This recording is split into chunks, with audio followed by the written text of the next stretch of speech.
que eu diminua e ele cresça. Pode sentar, irmãos.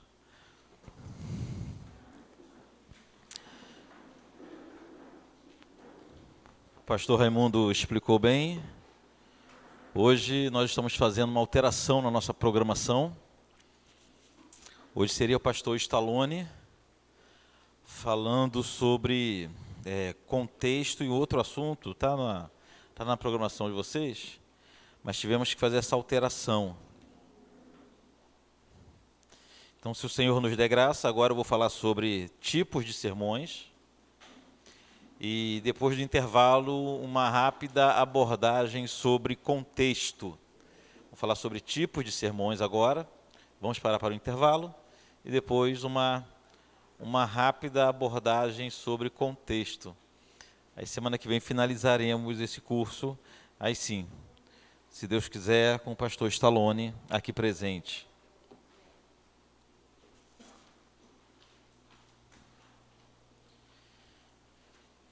Todos prontos? Tipos de sermões.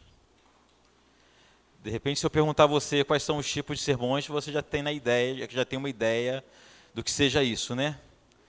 Tem o sermão chato, o sermão enfadonho, né? Tem o que faz dormir, e tem outros que deixa a gente acordado, que chama atenção. Tem o sermão engraçado, tem o sermão sonolento, né? Mas não é esse tipo, né? Dessa forma que iremos abordar os tipos de sermões, não.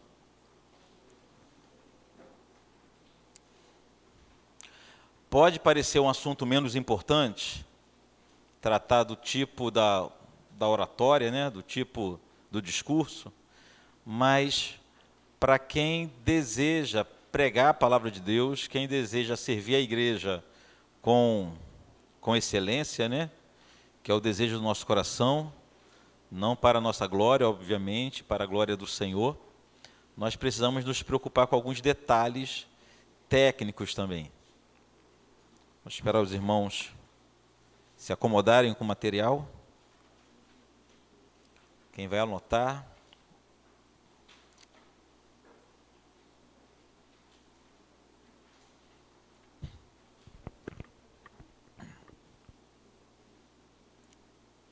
Amém?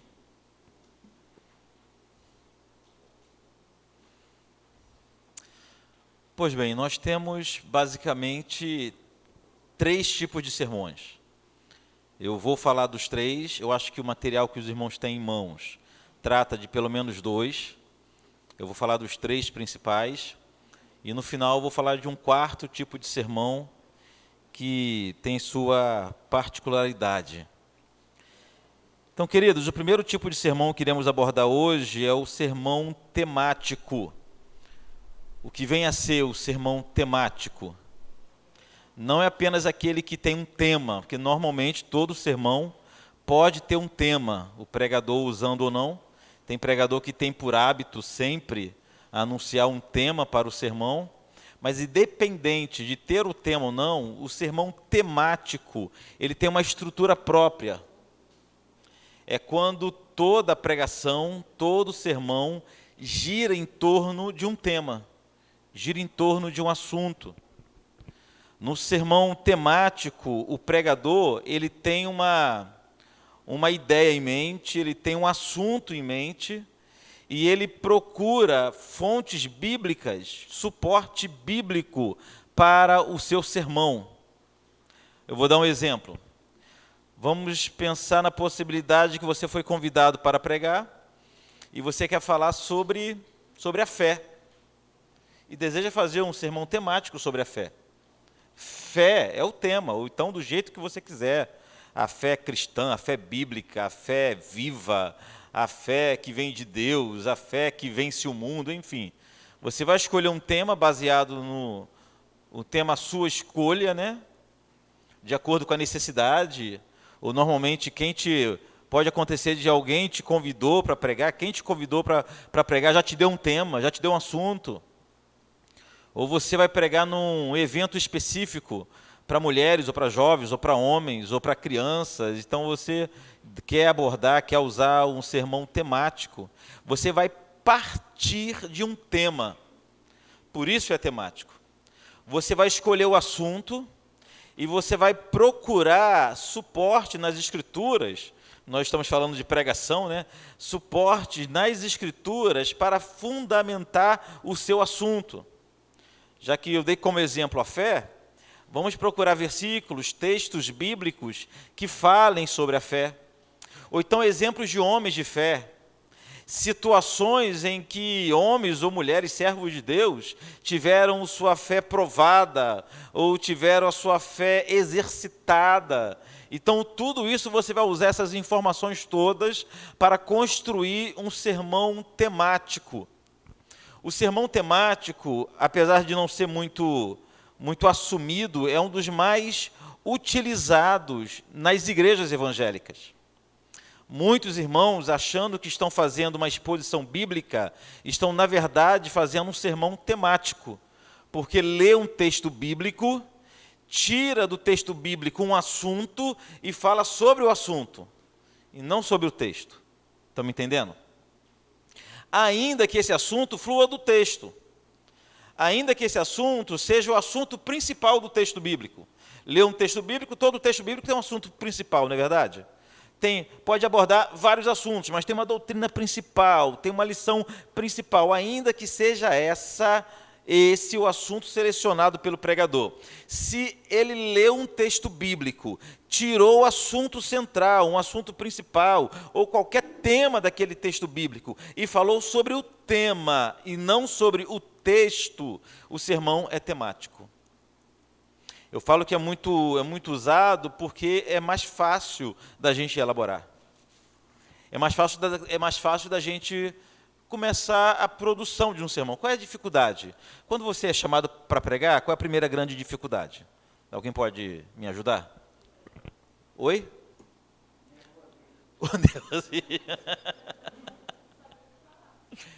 Saber o que falar, escolher o que falar. Se você é de carne e osso, você vai ficar assim, ó, lendo tudo, pensando, e vai em Gênesis, volta em Apocalipse, e Deus não está falando comigo. E Deus não está falando comigo, esperando o que Deus vai falar. Aí se fechar o olho para abrir uma página qualquer, você já fez isso? Aí cai lá naquelas páginas em branco. Não existe mais isso, né? Entre o Novo e o Velho, o Antigo e o Novo Testamento. Sei lá. Antigamente a gente fazia isso, né? Vamos ver o que Deus quer falar comigo. Abria a Bíblia aleatoriamente, botava o dedo. Vocês nunca fizeram isso, não?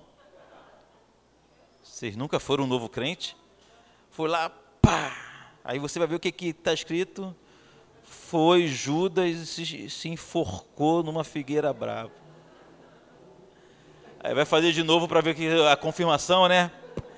Vai tu e faz o mesmo. Isso, não, é para mim não. A primeira grande dificuldade, quando nós temos a responsabilidade de pregar, é escolher um assunto. Porque a Bíblia tem uma infinidade de temas, uma infinidade de textos. Mesmo aqueles textos mais conhecidos, são centenas que a gente conhece. Fica na dúvida se a gente fala de novo sobre José, e se volta em Maria, se fala de Davi e o gigante, se escolhe um profeta. É uma dúvida imensa. Então, o sermão temático já nos facilita, principalmente se você for falar para um público específico. Se você for pregar no culto de oração, vai falar de oração, obviamente. Não é obrigado não, mas facilita, não facilita? Você vai falar para jovens, nós sabemos o que os jovens querem ouvir.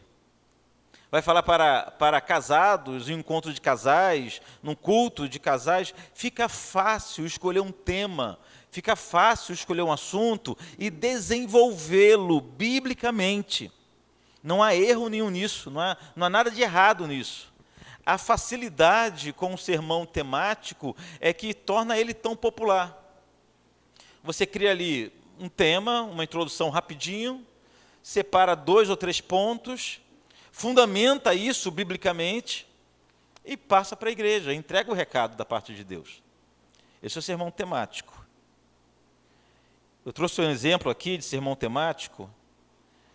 O tema seria o poder do Evangelho, baseado em Romanos capítulo 1, versículo 16. Abre a tua Bíblia aí, Romanos 1, 16.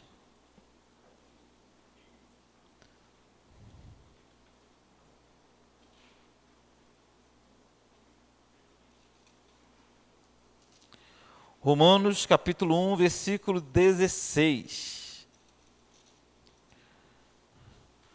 Pois não me envergonho do Evangelho, porque é o poder de Deus para a salvação de todo aquele que crê.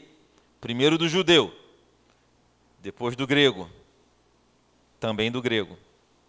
É o que diz a palavra de Deus. Aí nós poderíamos fazer um sermão temático intitulado O Poder do Evangelho. Ficaria bom, não ficaria? Ficaria bonito, não ficaria? De 3 pontos seria esse sermão temático. Estou dando só uma ideia aqui, ó. O Evangelho liberta. Aí você ia discorrer sobre o poder que o Evangelho tem para libertar a vida, poderia dar exemplos, contar testemunho, lembrar de exemplos bíblicos que foram libertos através do poder da pregação do Evangelho. Segundo ponto, o Evangelho transforma. A mesma coisa você faria. E o terceiro ponto, o Evangelho cura. Você faria a mesma coisa. Está vendo como é que é fácil fazer um sermão temático? Escolher um tema, tem um versículo, um texto bíblico para fundamentar o seu tema, e depois você vai fazer quantos pontos quiser. É mais simples. Nos dá liberdade, nos dá autonomia para transitar pela Bíblia, pela história, pela filosofia, pelo contexto, o que a gente quiser. Está me entendendo? Então, o sermão temático é fácil e muito utilizado por causa disso. O segundo tipo de sermão é o sermão textual. Depois a gente vai pensar em um quadro comparativo desses tipos de sermões. Sermão textual. O sermão textual é parecido com o sermão temático, porém, a divisão dos pontos necessariamente deve obedecer à passagem bíblica que estiver sendo utilizada. Vamos pensar aqui em como seria um sermão textual. No sermão textual, como o próprio nome propõe, o texto já tem uma importância maior do que no temático.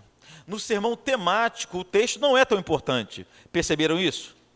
O exemplo que eu dei, nós lemos Romanos 1, 16, fala um monte de coisa aqui, Romanos 1, 16.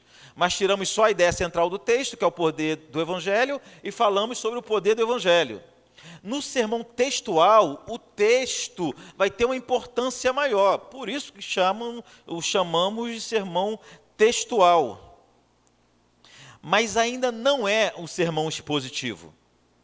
O sermão textual, você vai utilizar mais do texto, seja um versículo, seja um trecho maior, um capítulo inteiro, ou uma história inteira, uma narrativa inteira. Você vai se utilizar mais do texto, mas ainda assim, no sermão textual, o pregador ainda tem uma autoridade sobre o texto. O pregador, ele olha para o texto e tira do texto aquilo que ele acha que é interessante para montar o seu sermão. No sermão textual, o pregador não está tão comprometido com o texto como no próximo tipo de sermão que nós veremos. A grande diferença é que no sermão temático, o texto é quase que irrelevante. E guarde essa informação. O texto tem pouca importância. No sermão textual, o texto bíblico vai ter uma importância um pouco maior. Vai ter mais, tem uma palavra que está me fugindo aqui agora. Depois eu vou lembrar a palavra que eu prefiro usar nesse caso. Pode ser relevância, mas é o sentido de importância mesmo. Abra sua Bíblia no Evangelho de Lucas, capítulo 19. Evangelho de Lucas,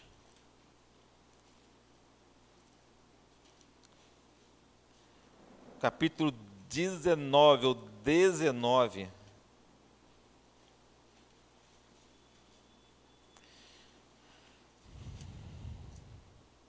Do versículo 1 ao 10, tem a famosa história do encontro de Jesus com o Zaqueu, o publicano. Correto? Não vamos ler o texto. Então, nós conhecemos, né? Zaqueu encontrou Jesus, subiu lá na árvore, enfim. Era de pequena estatura, era um cobrador de impostos, um publicano. Jesus falou para ele descer depressa que ele iria entrar em sua casa. O tema proposto aqui no exemplo que eu trago hoje para esse texto de Lucas 19, de 1 a 10, seria: Jesus visita um pecador. É bom o tema? Seria bom, não seria? Você usaria, se fosse pregar esse texto? Jesus visita um pecador. Aí aqui o irmão nos traz uma proposta de dividir esse texto em 3 partes, ou esse sermão em 3 pontos. O primeiro ponto seria uma visita inesperada. Eu ia falar imaginar, né, como Zaqueu nunca pensou em um dia receber um mestre em sua casa, como que ele iniciou aquele dia sem saber como aquele dia iria terminar, não é verdade? Até que ele encontra Jesus no meio de sua trajetória e Jesus pede para ele descer, ordena que ele desça depressa daquela árvore, porque ele queria entrar em sua casa. Então, uma visita inesperada seria o primeiro ponto. Segundo ponto, uma visita transformadora. A gente ia lembrar da confissão de Zaqueu a Jesus e a promessa de mudança de vida a partir daquela visita, né? Como que a gente vê a mudança de vida, ou a promessa de mudança de vida de Zaqueu nesse texto? Quando Zaqueu se propôs, ele mesmo teve a iniciativa de se comprometer com Jesus a viver de forma diferente dali para frente. Então, poderíamos falar sobre uma visita transformadora. E o terceiro ponto seria uma visita salvadora, como a vida daquele homem foi mudada a partir do momento que Jesus entrou em sua casa. Percebam uma coisa. Foi o pregador quem criou esses 3 pontos, baseado no texto, não é verdade? Mas é quase que semelhante a um sermão temático. A diferença é que há mais temas, ou há mais utilização do texto, digamos assim. Mas há muita semelhança entre o sermão temático e o sermão textual. Qual a diferença? Eu volto a dizer, no sermão textual, o pregador fica mais preso, mais comprometido com o texto narrado. No sermão textual, muitas literaturas, muitos professores vão conceituar o sermão textual como sendo aquele em que os pontos derivam do texto, mas os subpontos você pode pegar em qualquer lugar das Escrituras. Tem gente que dá esse conceito para o sermão textual. Repetindo, os pontos principais derivam do texto, igual nós fizemos aqui. Mas os subpontos, você pode, para fundamentar esses pontos, cada vez que você for expor cada um desses pontos, usar outras passagens das Escrituras para fundamentar ou para preencher cada um desses pontos. É um conceito. Mas eu prefiro entender o sermão textual como sendo aquele semelhante ao sermão temático, com a diferença que o pregador está mais comprometido com o texto. Ele lê um texto e precisa se apegar mais a esse texto. É diferente do temático, que não há comprometimento nenhum com texto nenhum. Pode ler um versículo, tirar o tema daquele versículo e nem citar nunca mais durante a sua pregação. Pastor Hernandes que cita o famoso sermão de 3 pontos, né? Você lê o texto, sai do texto e nunca mais volta para o texto. No temático tem chance de fazer isso. Alguma dúvida aqui? Alguma pergunta em relação ao sermão temático ou textual? Por favor. Nada? Podemos prosseguir? Entramos então no terceiro tipo de sermão, que é o sermão expositivo.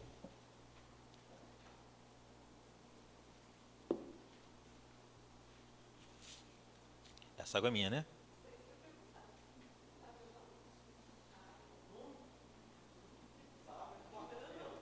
Amém. Tá tudo bem.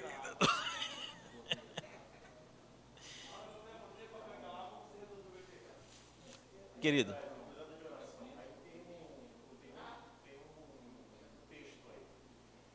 Não andeis ansiosos por coisa alguma, mas em tudo pela oração e súplica e com ações de graça, apresente seus pedidos a Deus. Tem um texto.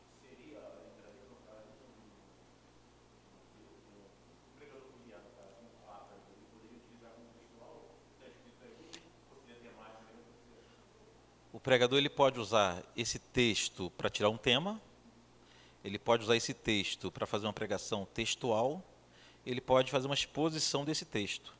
Nós vamos ver agora, falar sobre pregação expositiva, ou sermão expositivo.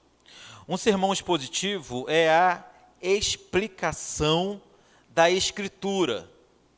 Mas, pastor, o temático não é? O textual não é? Em certo sentido, não. O sermão expositivo, sim, é a explicação da Escritura. É o sermão que externa, que mostra e expõe uma verdade contida em um determinado texto das Escrituras.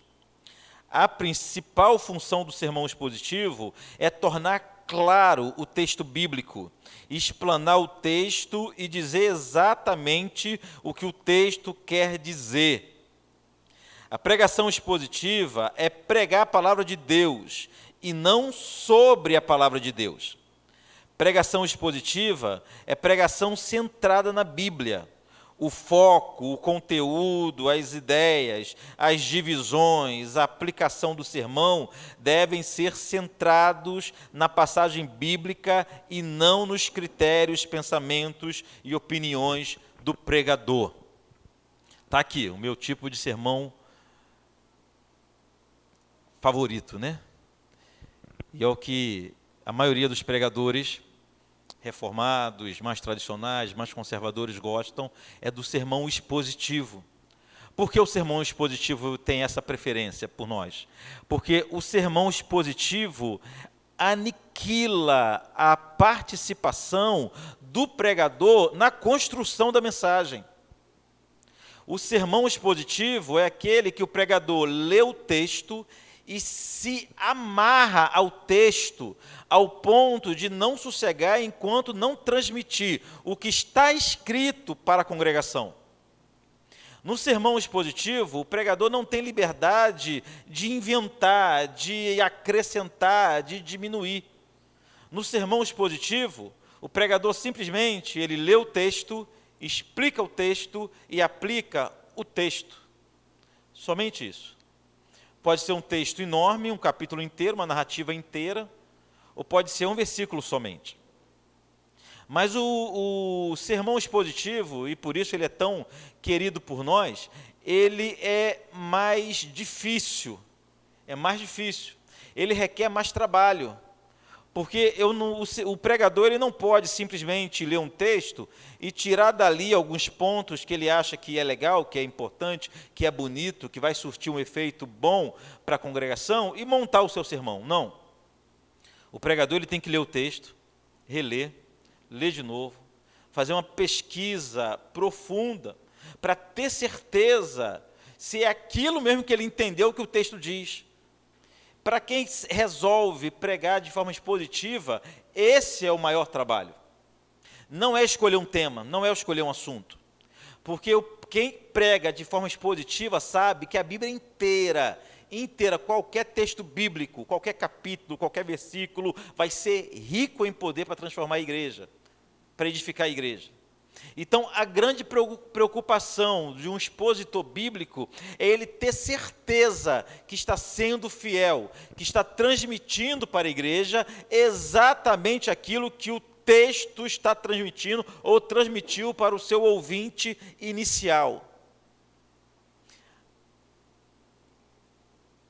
Há um lema entre os pregadores expositivos que diz que o texto bíblico quer dizer exatamente o que ele diz, ou somente o que ele diz. O texto bíblico, eu não posso pegar o texto bíblico e submeter ao meu entendimento. É o contrário.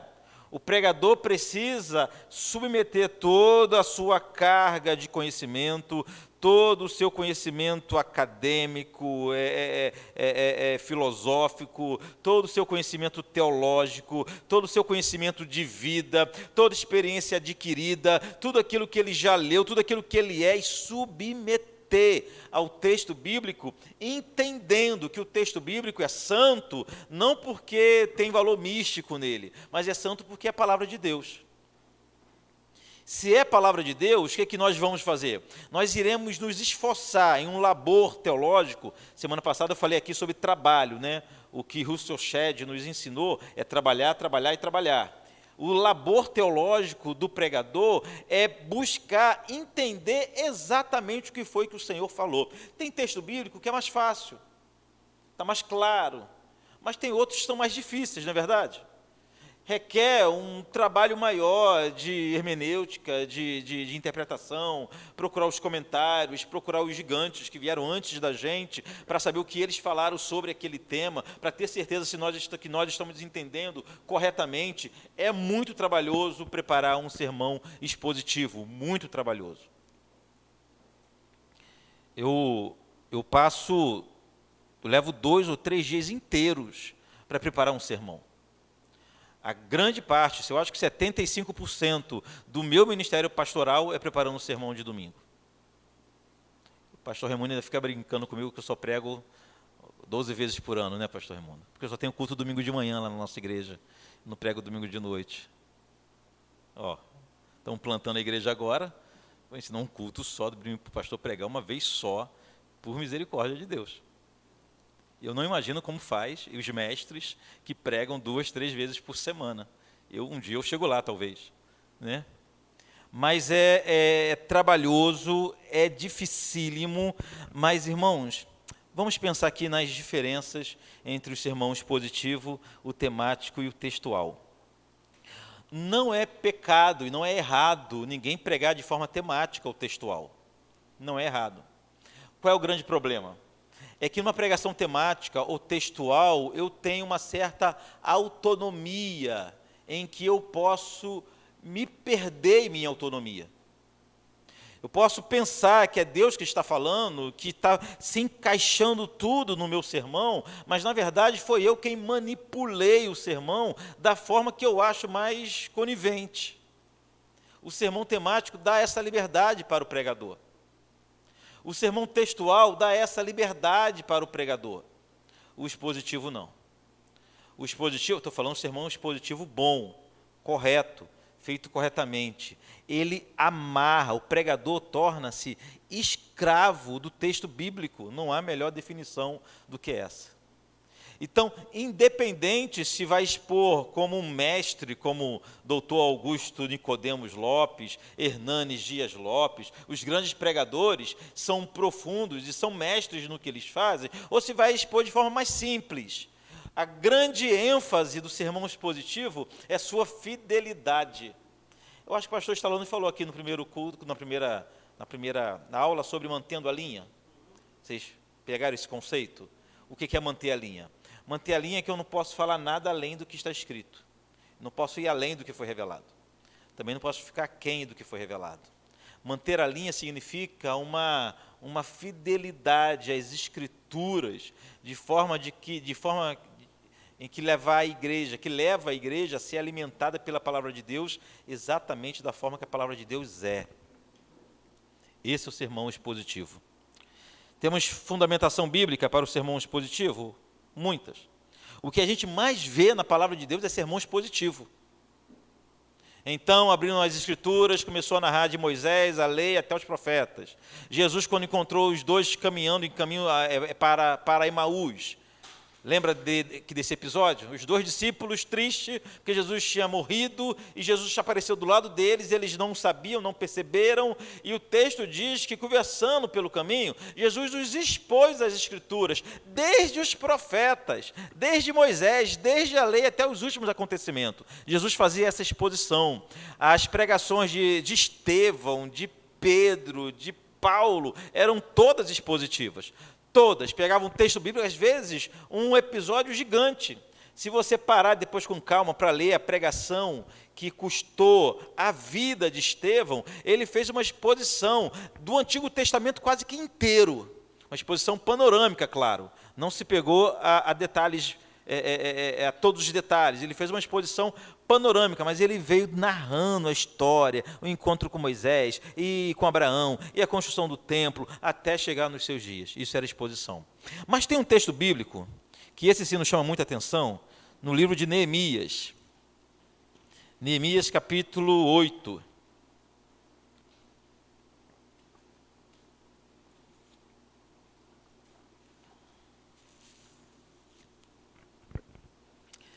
Neemias, capítulo 8. Eu vou fazer questão que você acompanhe comigo.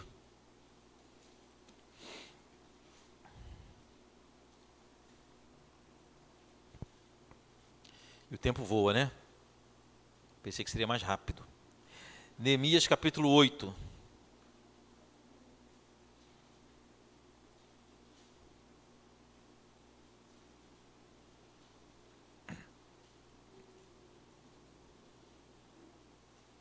Lá antes de Salmos, antes de Jó.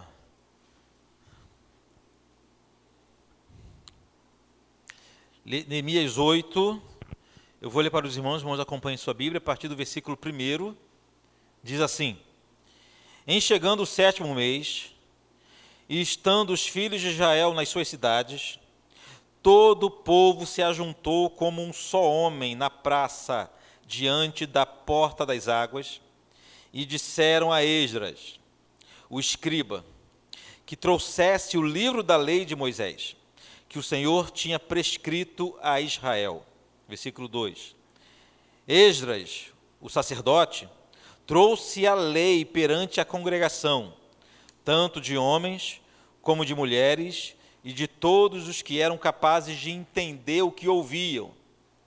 Era o 1º dia do 7º mês, e leu no livro diante da praça, que estava à fronteira à porta das águas, desde a alva até ao meio-dia, perante homens e mulheres que podiam entender. E todo o povo tinha os ouvidos atentos ao livro da lei. Versículo 4. Esdras, o escriba, estava num púlpito de madeira, veja bem, os detalhes interessantes, né? Que fizeram para aquele fim. Estavam em pé junto a ele, à sua direita, Matitias, Sema, Anaías, Urias, Ilquias e Maaseias, e à sua esquerda, Pedaías, Misael, Malquias, Assum, Asbadana, Zacarias e Mesulão. Versículo 5, Esdras abriu o livro à vista de todo o povo, porque estava acima dele. Abrindo ele, todo o povo se pôs em pé. Esdras bendize ao Senhor, o grande Deus. E todo o povo respondeu, Amém, Amém. E levantando as mãos, inclinaram-se e adoraram ao Senhor com o rosto em terra. E Jesua, Bani, Zerebias, Jamim, Acube, Zabetai, Odias, Mazeias, Quelitias, Arias, Josabade, Anã, Belaías e os levitas, olha só, ensinavam o povo na lei, e o povo estava no seu lugar. Leram no livro, na lei de Deus, claramente, dando explicações, de maneira que entendesse o que se lia. O que nós vimos aqui nesse episódio?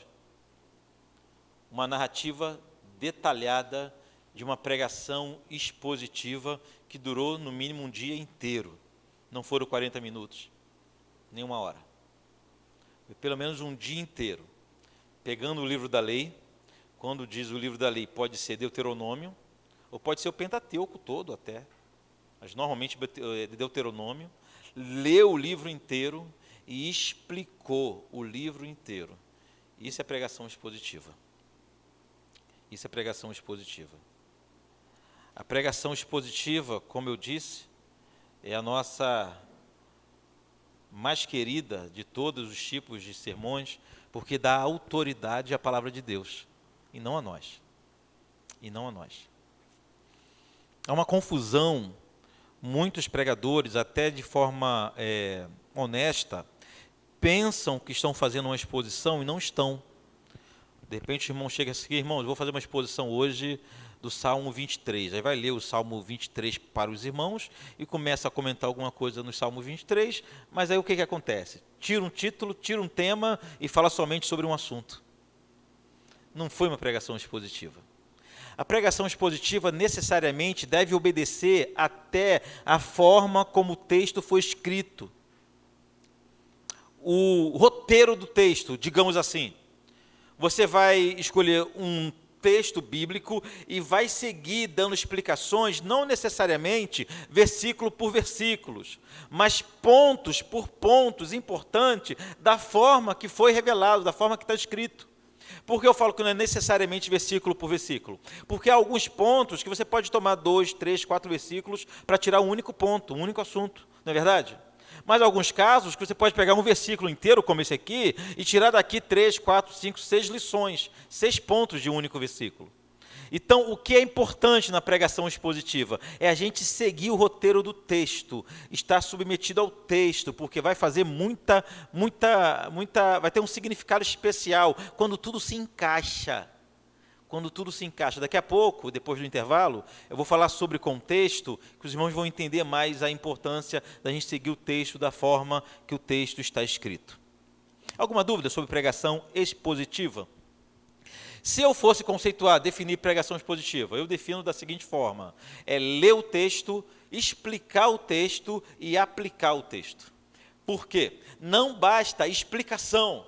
Você pega um texto antigo, principalmente os profetas menores, os livros históricos, você pega o texto e explica ele direitinho. O que estava acontecendo, qual era a situação, qual era a ocasião, o que aquela palavra significa, no original grego, no hebraico, o que significa aquela palavra, qual é a importância, e você esgota o seu tempo explicando tecnicamente o texto. As pessoas voltam para casa sabendo de hebraico, de grego, de exegese, de hermenêutica, de contexto histórico, de contexto cultural, mas não sabe o que aquela mensagem vai fazer diferença na sua vida. Então, por isso que a pregação expositiva necessariamente termina com aplicações práticas. É aquele momento que a gente chega e fala o seguinte: irmãos, sabendo disso tudo, agora para a nossa vida significa isso, isso, isso, isso. Precisamos viver assim, assim, assim, assim. Nossa vida tem que ser transformada dessa e dessa forma. Então, precisa haver aplicações práticas. Uma pregação que não tem aplicação, não foi nada, foi uma aula nem de EBD, né? Uma aula de seminário, uma aula de academia, que não tem aplicações práticas. Academia é sem piedade, né? Porque, graças a Deus, nós temos hoje bons seminários piedosos que trabalham a vida cristã dos seminaristas. Enfim, essa é a pregação expositiva, pregação textual, pregação temática. Eu vou falar aqui porque eu acho que o pastor Raimundo concorda comigo, de que apesar da temática e a textual não serem pecado, não serem erradas, a dieta regular de uma igreja precisa ser de exposição bíblica. Um culto público, um culto é a igreja se reunindo para orar ao Senhor, cantar ao Senhor e ouvir a voz de Deus. Não há nada melhor para ouvir a voz de Deus do que uma pregação expositiva, que é ler o texto bíblico, que foi o Senhor que inspirou, e explicar para a igreja da forma que o Senhor inspirou. Então, volto a dizer, outro tipo não é pecado, mas o que alimenta a igreja, o que transforma a igreja numa igreja forte, é pregação expositiva, irmãos. É pregação expositiva. Tá bom? De vez em quando tem um tema especial, tem um dia especial, um dia de festa, vem o mês da Reforma Protestante, a gente quer falar de um... Eu sou tão chato com isso, que para mim todas as ocasiões cabem uma pregação expositiva. Casamento, uma pregação expositiva. Funeral, pregação expositiva. Congresso, pregação expositiva.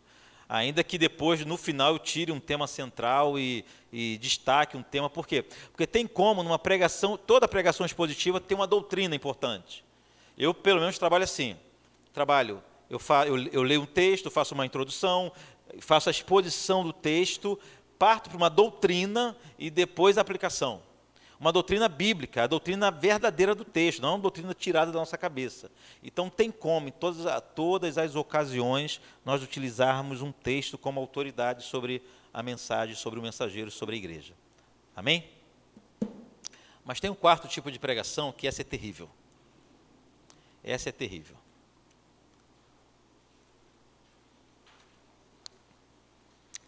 Infelizmente, em alguns meios é a mais usada. E eu vou contar até um testemunho pessoal sobre essa pregação. É a pregação, é o sermão alegórico.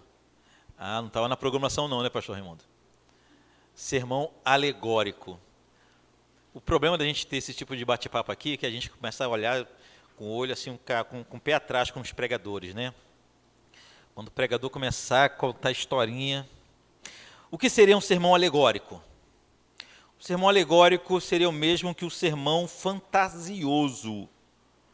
É interpretar a Bíblia de forma fantasiosa. O sermão temático, ele corre o risco de interpretar a Bíblia, alguns textos, de forma errada. Mas é um risco. Você pode fazer um sermão temático fiel às Escrituras. Textual também. O expositivo nos submete ao texto. Mas o alegórico é aquele que pega um texto bíblico e enxerga no texto bíblico o que não está escrito. Tira um sentido fantasioso do texto bíblico. E se a gente começar a dar exemplos aqui, os irmãos vão perceber que esse é o tipo de sermão mais utilizado nos nossos púlpitos, até mais do que o temático. Tem gente que pensa que faz o temático, mas está fazendo a alegoria. Qual é o problema da alegoria? O problema da alegoria ou da fantasia é que o texto bíblico não foi escrito para aquilo. O Senhor, quando usou de Moisés até João para escrever o texto bíblico, tinha um sentido único. E é esse sentido que nós precisamos buscar. Quando nós falamos que a palavra de Deus se renova a cada dia, significa que o mesmo sentido que Moisés escreveu um texto bíblico há 3.500 anos atrás, vai ser poderoso em nossas vidas hoje. É a mesma palavra, o mesmo sentido. Eu não preciso pegar o texto de Moisés e, como um pastor batista propôs há pouco tempo, atualizar o texto para fazer sentido às nossas vidas. Eu não preciso olhar para o texto bíblico com uma fantasia, tentando enxergar o que Deus não revelou, para que todo mundo saia da igreja achando que o pregador é um oráculo, né? Recebeu de Deus o que nunca ninguém viu. Isso é fantasia. É fantasia. Eu vou dar aqui um único exemplo. Me perdoe se eu te chocar. Vamos pensar num texto de Davi e o gigante Golias. Como que a gente prega Davi e Golias? Como você já pregou Davi e Golias? Como que eu já preguei Davi e Golias? Como que a gente faz? Davi é a gente, né? Davi sou eu e você. Quem é o Golias? Oi? Os problemas da vida, né? Os inimigos são o Golias, né? E qual é a lição que a gente tira de Davi e Golias? Que se a gente for contra os nossos problemas, em nome do Senhor, eles têm que cair, não tem que cair? E as pedras, o que são as pedras? Pode ser o que a gente quiser. As pedras pode ser a oração, pode ser o jejum, pode ser... E a pregação fica bonita, não fica bonita? É a igreja da glória, não da glória? É verdade isso? É mentira. E a gente só vai saber que é mentira quando você for contra um gigante e ele não cair. Você vai contra ele em nome de Jesus. Você é um servo de Deus e o gigante não vai cair. Não vai cair simplesmente porque você não é Davi. Uma dica minha. Nos textos bíblicos, nós nunca somos os heróis. Nunca. Nunca. Se a gente fosse fazer uma analogia, só uma analogia, não cabe numa pregação, mas de repente num bate-papo, conversando com as crianças, numa escola dominical, em um momento específico, se fôssemos fazer uma analogia, tentar entender o que cada figura do texto, da história de Davi e Golias representa, a gente nunca seria Davi. Nós não somos Davi, não temos a capacidade de Davi, não temos a força de Davi, não temos a coragem de Davi. No máximo, estourando, nós seríamos o povo de Israel com medo, covarde, amedrontado à esquerda. Quem é Davi é o nosso Cristo. Ele é Davi. E por que ele é Davi? Ele é Davi porque ele vence por nós as batalhas que nós não conseguimos vencer. Ele é Davi. Então, todo o texto bíblico pode apontar para Cristo de alguma forma. Nós podemos entender que Davi é o Cristo imperfeito, é o Jesus imperfeito, é um tipo de Cristo, aponta para Cristo nessa mensagem. Isso nós podemos entender. Agora, fora isso, imaginar que os gigantes são nossos problemas, imaginar que nós somos Davi, imaginar que as pedras... o texto bíblico não diz isso. Isso é fantasia. Isso é fantasia. Quem prega de forma fantasiosa, quem prega de forma alegórica, costuma inventar o que não está escrito. Está escrito qual era o significado de Moisés e Elias, que apareceram ao lado de Jesus no Monte da Transfiguração. Está escrito qual era o significado. Há várias figuras na Bíblia. A gente lê o livro de Apocalipse, a maioria das revelações não tem explicação. Tem coisa que nem João sabia o que era. Na falta de um nome para descrever o que era, ele chamava de seres viventes. O que são os seres viventes? Não sei. Por quê? Não está escrito. Muita coisa não está escrito.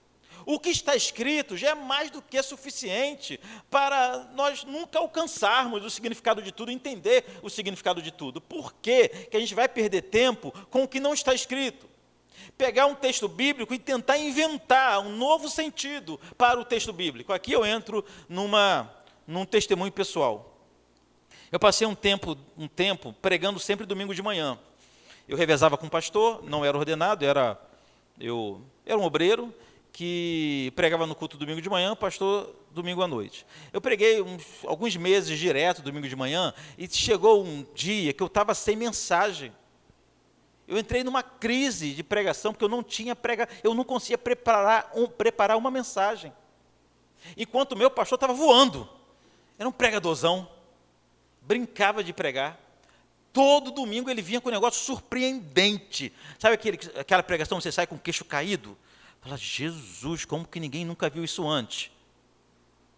Ele descobriu isso nesse texto bíblico. E eu lá, coitado, me matando para fechar uma mensagem. Eu entrei numa crise. E eu falei, isso aqui não é para mim não. Aí, deixei de pregar mesmo. Estava em casa, mexendo, fazendo faxina em alguns papéis.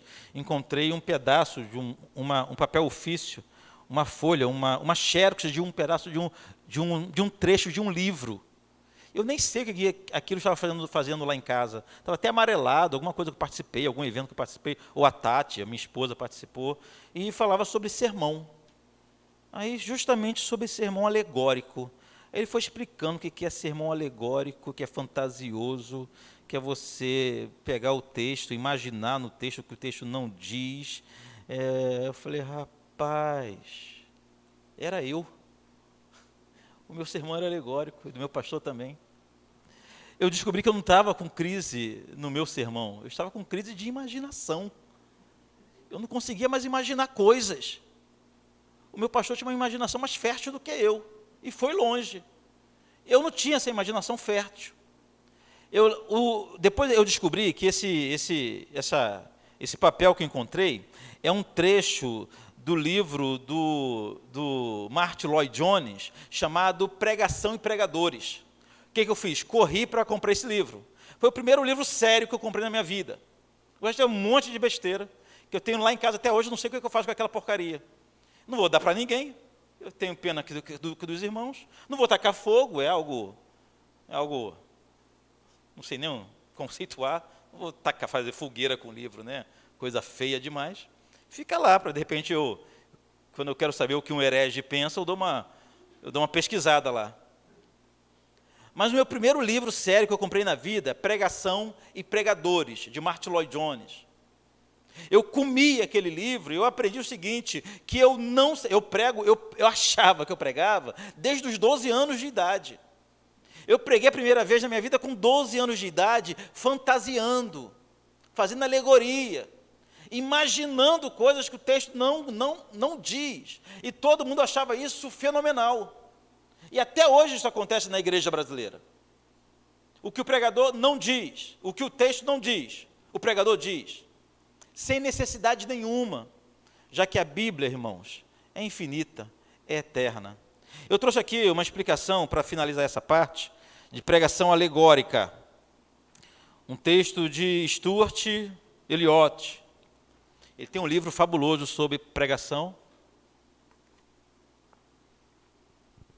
Não sei se é pregação pura e simples. Acho que é coisa assim. Acho que eu vou trazer sexta-feira que vem algumas dicas de livros. Esse tipo de interpretação leva a fantasias ilimitadas e as mais grosseiras interpretações. O Antigo Testamento, em particular, significa aquilo que o pregador deseja que signifique. Esse tipo de exegese aniquila o estudo sério e recompensa a ingenuidade. Pregar torna-se apenas uma demonstração de poderes inventivos do pregador, enquanto o trabalho árduo exigido pela exegese séria desaparece de cena. Olha o que ele conta. Certa vez ouvi um sermão baseado em Gênesis 24, quando o servo de Abraão foi procurar uma esposa para Isaac, né? Fiquei assentado no meu banco por 75 minutos, sentindo-me totalmente encantado, enquanto o pregador contava a história de como Abraão mandara seu servo de confiança à Mesopotâmia, a fim de encontrar uma esposa para seu filho Isaac. O propósito da mensagem era mostrar como Deus, Pai, traz uma noiva para seu filho. No sermão, Abraão foi igualado a Deus Pai, Isaac a Deus Filho, e o servo de confiança ao Espírito Santo. Rebeca era a igreja, e os camelos, as promessas divinas que levam a igreja guiada pelo Espírito Santo em segurança até o céu. Faz todo sentido. Já passaram 40 anos desde que ouvi esse sermão, ainda posso recordar quase todas as palavras. Foi pregado por um homem a quem eu devo mais do que posso expressar. Ele já está no céu já há alguns anos. Eu não pretendo manchar sua memória de maneira alguma. Todavia, o seu sermão teria sido totalmente correto se ele tivesse apenas usado Gênesis 24 como ilustração da doutrina que estava ensinando, mas não o fez. Ele deu a impressão de que Gênesis 24 foi escrito com a intenção de ensinar como Deus traz uma noiva para o seu filho. Contudo, esse não é, de modo algum, o significado tensionado pela passagem. Assim, infelizmente, preciso dizer, um sermão que me deixou fascinado era um péssimo sermão. Por quê? Porque ele mentiu. Apesar de falar coisas boas, apesar de deixar todo mundo encantado e deixar todo mundo vidrado, mas não era isso que dizia. Por mais simples que seja a lição do texto bíblico, foi isso que o Senhor revelou e é isso que edifica a igreja. A igreja só é transformada, vidas só são libertas, o evangelho só alcança e transforma a vida, só há conversão de verdade quando o texto bíblico é exposto de forma fiel. Lembra de manter a linha? Nós não temos como melhorar o texto bíblico. Amém? Temático, textual, expositivo e alegórico. Os outros, todos a gente pode assimilar alguma coisa. Agora, do alegórico, irmãos, fujam dele. Tá bom? No intervalo, pergunta.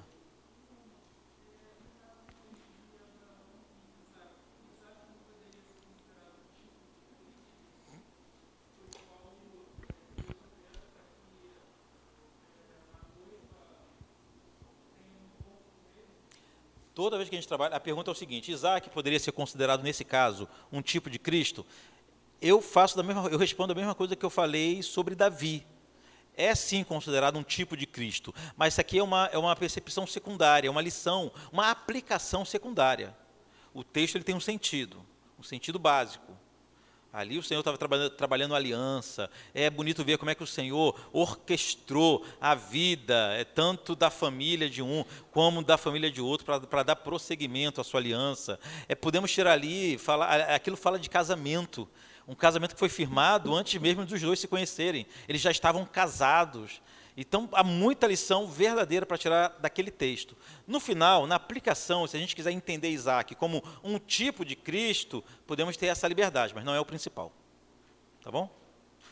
Mais alguém? Pelo texto que o senhor leu, não seria errado eu pegar um texto para fazer uma alegoria com um tema de aplicação, mas não com um texto básico. A alegoria é sempre preocupante, é sempre temerária. Eu fujo das alegorias, sabe? Eu fujo das alegorias. Agora, o seguinte, o que eu respondi para ele. Se você fez a exposição correta, com sentido correto, e couber uma alegoria que faça sentido, com o tema central, com a lição, com o assunto central, com o assunto do texto, pode até ser usado. Mas, assim, muito perigoso. É perigoso. Mas, se você tiver certeza que você foi fiel ao assunto do texto, você foi fiel ao assunto do texto e usou a alegoria como aplicação, na hora da doutrina, em outro momento, não tem nenhum erro, não. Mas, lembrando, não é isso que está escrito.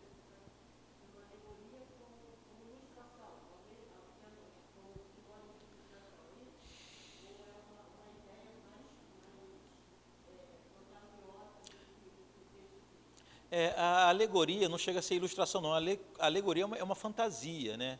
É enxergar no texto o que o texto não diz. Esse é o problema.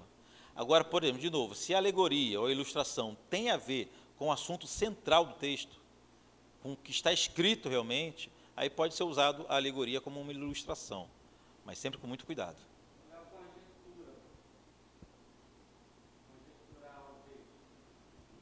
Em que sentido, querido?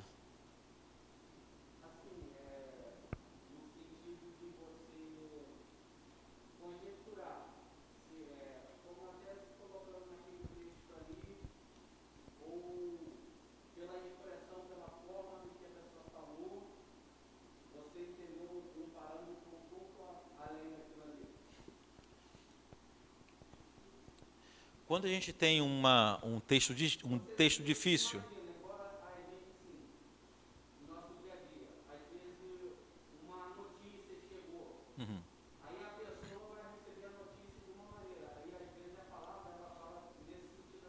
sim.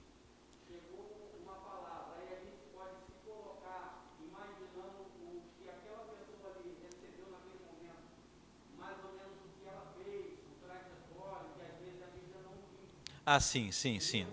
É outra coisa muito perigosa, porque a Bíblia não diz.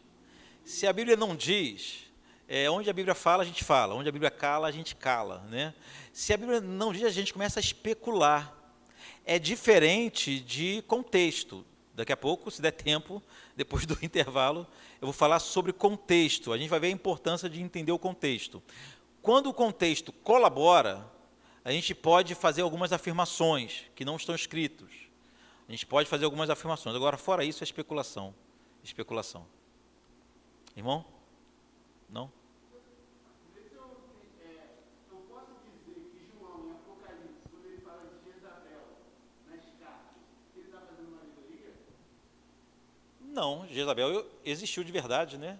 Sim, mas ele está falando das igrejas. Não, ali ele está usando uma figura de linguagem. Já uma metáfora, né? uma figura de linguagem, uma comparação, comparando a mulher que estava ali com, possivelmente, então, a alegoria não. A alegoria é você fantasiar. É você ver o texto, enxergar o que não está escrito. Inventar na sua mente, criar na sua mente um sentido para o texto. E, normalmente, quem usa isso faz exatamente o que o irmão fez, o que o irmão falou. Cita o que não está escrito. Cita aquilo que não está escrito. Eu vi um pregador famoso narrando aquele texto dos amigos que desceram um paralítico pela corda. Ele falou, irmão, já falaram sobre o paralítico, já falaram sobre os amigos, eu quero falar hoje sobre o dono da casa. O dono da casa que viu o seu telhado sendo destruído. Imagina, eu falei, por que a Bíblia fala do dono da casa, rapaz?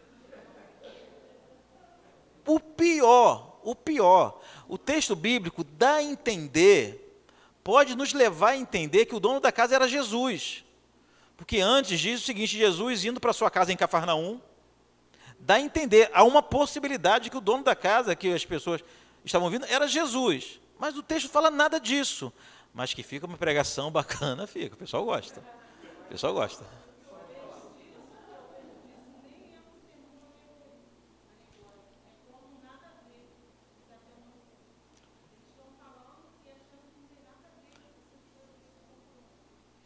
Há pouco tempo eu vi um pastor amigo, ele pregando sobre a irresponsabilidade de Samuel na educação dos seus filhos. Porque Samuel foi um excelente profeta, acertou muito, mas os filhos não foram pelo mesmo caminho. Eu falei, e ele foi uma pregação inteira ensinando como que o pai falha, né? Pode falhar quando se dedica exageradamente ao seu ministério e esquece de educar os seus filhos em casa. É verdade o que ele falou? Isso é verdade? Mas está escrito que isso aconteceu com Samuel? Não. De repente nem aconteceu. De repente, coitado do Samuel, ensinou os meninos o caminho que devem andar, mas os meninos cresceram e se desviaram. Lucas.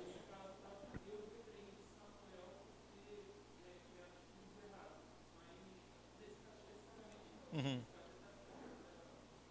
Mais alguém? Pode, não, fica à vontade. É porque o nome alegórico me confunde um pouco. Mas, por exemplo, eu tinha aprendido, é porque alguns textos são alegóricos. Não, eu tinha entendido assim, por exemplo, quando você vai pregar um livro histórico, tipo Gênesis, e você vai pregar Salmos, são formas de pregação diferentes. Quando você vai pregar Daniel ou Apocalipse, já é uma outra coisa do que os textos. Aí eu entendo que, sim, tanto Gênesis quanto Salmos quanto Apocalipse tem um único significado de Deus, mas o texto é alegórico. Como pregar? Entendeu? As parábolas são alegorias, não são? As parábolas são alegorias. Imagine se eu fizer uma alegoria em cima da alegoria. Então, o que eu pego, o que eu devo fazer? Eu devo pegar a alegoria que são as parábolas, só para dar as parábolas como exemplo. Eu vou pegar a alegoria como as parábolas e entender o verdadeiro sentido delas, no contexto deles, para que foi que Jesus falou, qual era o significado, e eu vou ser fiel ao sentido do texto. Então, ou seja, apesar do... Tem um outro termo para isso, cada texto tem uma classificação, né? Me fugiu o texto, assim, cada tipo de texto tem um tipo de classificação. Mas, independente disso, eu que não posso alegorizar. Agora que pode existir, eu pego a parábola que é uma alegoria e vou expor de forma fiel ao que está escrito. É muito trabalhoso. Parábola, principalmente, lance seu pão sobre as águas, que no devido tempo ele tornará e dará. O que isso significa? Tem que pesquisar. Agora, o que não dá é para a gente inventar.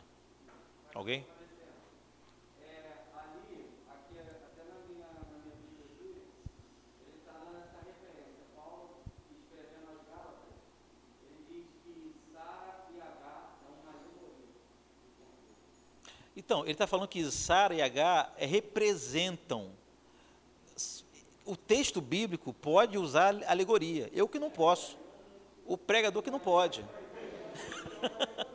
Então, o que ele está dizendo é que Sara e Agar representavam cada um uma nação, né? Cada um representa um povo. Gente, a palavra alegoria não é pecado. Continua existindo a alegoria, vamos fazer a alegoria em outros momentos.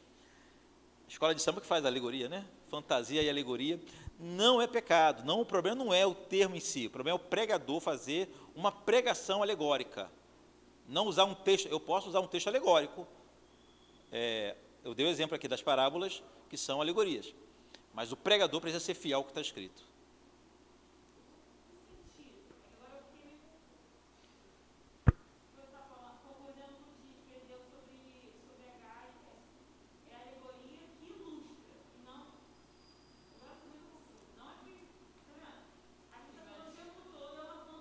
Aham, aham.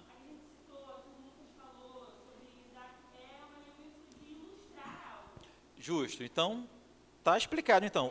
Você explicou. A alegoria que ele falou é uma ilustração, uma figura de linguagem, uma representação.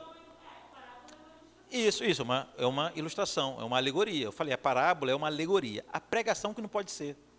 Quando você for preparar uma pregação e estiver diante um texto, que o texto é uma alegoria, o exemplo de uma parábola, o texto é uma alegoria, você não pode fazer a alegoria, você vai procurar o sentido real do texto, para transmitir para a igreja o sentido real do texto. O problema é quando a gente fantasia. No nosso sentido, a alegoria é fantasiar, no sentido do texto, e aqui a gente está lidando com um texto antigo, né? De repente, se a gente for procurar o que quer dizer alegoria na literatura, na linguagem paulina, tem mais a ver com figura de linguagem, com ilustração, com representação, alguma coisa assim. Você ficou com dúvida, querida?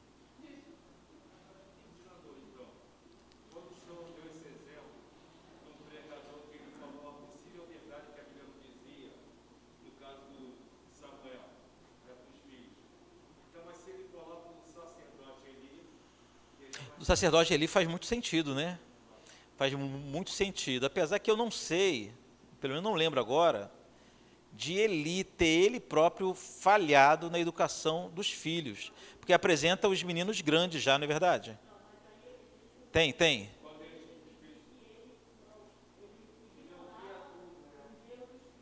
Ah, sim. Então, se ficar claro que foi uma responsabilidade dele, gente, aí larga o aço para cima deles, não tem pena não. Exatamente. O grande problema é afirmar, e a alegoria faz muito isso, afirma o que não está escrito. Podemos resumir nisso. Está escrito isso? A interpretação é essa?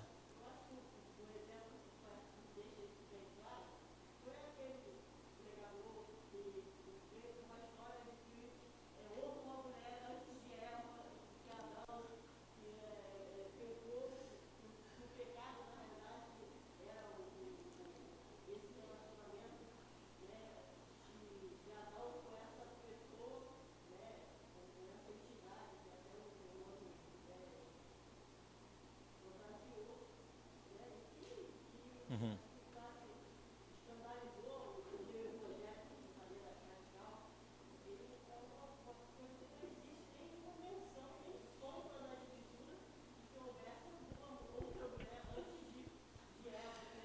Exatamente. Especulação. Especulação não, mentira, né? Especulação seria outra coisa. Uma dica básica, uma dica boa, né? Rapaz, toda vez que eu chegar com uma novidade, que vocês ouvirem da minha boca algo que vocês nunca ouviram na vida, desconfie. Desconfie, não é possível. 2000 anos de história de pensamento cristão para chegar o Ricardo agora a descobrir algo que ninguém falou antes. Desconfie, pesquisa, vai ver se é isso mesmo. Por isso que a pregação expositiva facilita, porque quando o pregador expositivo afirma alguma coisa que não está no texto, todo mundo percebe na hora. Não é isso aqui não, o sentido não é isso aqui não. Você vai perceber o sentido, porque a própria pregação expositiva vem desenvolvendo o sentido do texto, e se o pregador falhar, vacilar, fica muito evidente. Então, assim, desconfie de tudo quanto é novidade demais, invenção demais.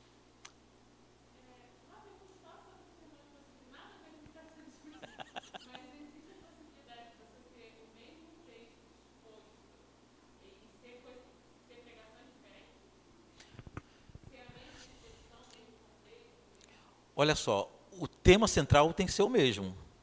O tema central tem que ser o mesmo. O que é diferente, a gente pode dar diferente ênfase, né, num ponto ou outro, não é verdade? Mas o tema central é o mesmo. Quando a gente vai para um sermão muito rico, muito conhecido e muito coitado, muito sofrido, é a parábola do filho pródigo. O pessoal pega a parábola do filho pródigo, cada um fala o que quiser da parábola do filho pródigo. A parábola do bom samaritano, fala o que quiser. Cada um, cadê o texto, o sentido original?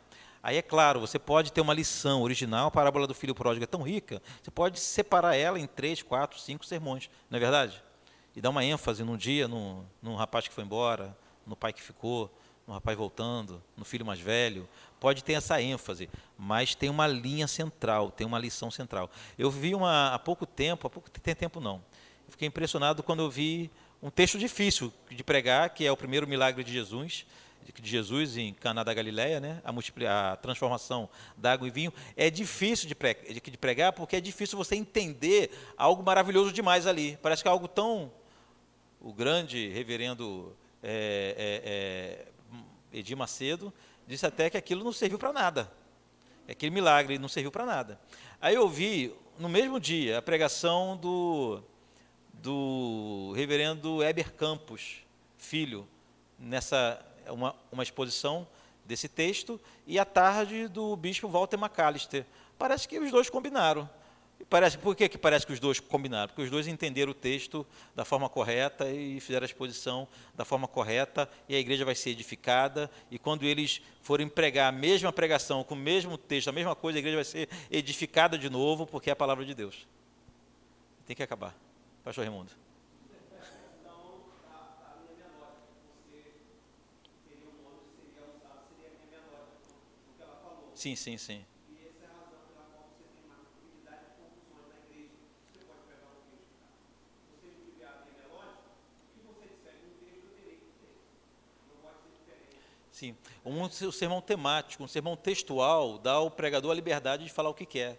Por isso que é mais fácil a gente se perder num sermão textual e temático. Agora, se for uma pregação expositiva, a primeira coisa que o pregador procura saber é o real sentido do texto. O que quer dizer.